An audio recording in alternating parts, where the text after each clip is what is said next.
Hello, good morning mga kapriks. Nandito naman po tayo sa lugar ng misis ko dito sa Dimasalang. Sa kanyang lupa na magkakapatid na hahatiin. Ipinasyalala namin mga kapriks. Ito pala lahat. Maganda na rin, nakapasyal kami dito mga kabriks. Kasi mamaya punta kami ng sementeryo. Susindi kami doon. Susindi kami ng kandila para sa mga magulang yung namayapa. Kaya ang sarap dito balik-balikan mga kabriks kasi na simpleng pamumuhay lang at kayak na pamumuhay nila, masaya pa rin sila.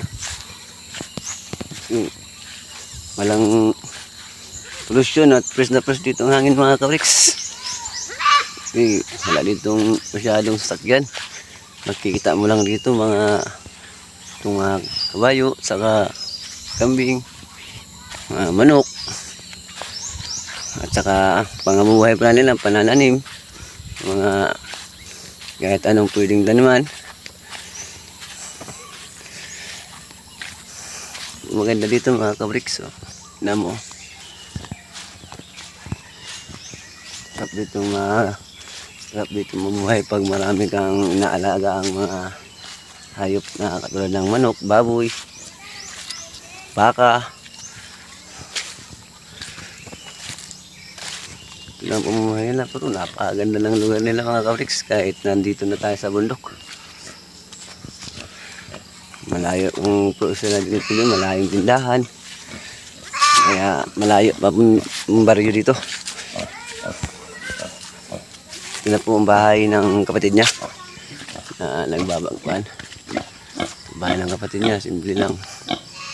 Ito, inalaga ang baboy. Ito na. Yun pa. Yun.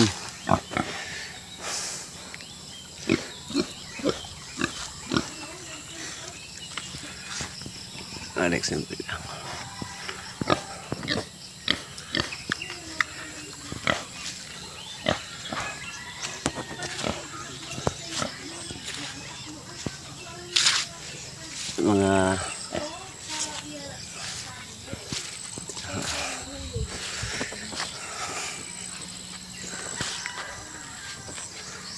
Hanggang dito na lang po tayo mga kabriks. Salamat at paki-like na lang at support follow na lang po ng kunting channel natin mga kabriks. Thank you.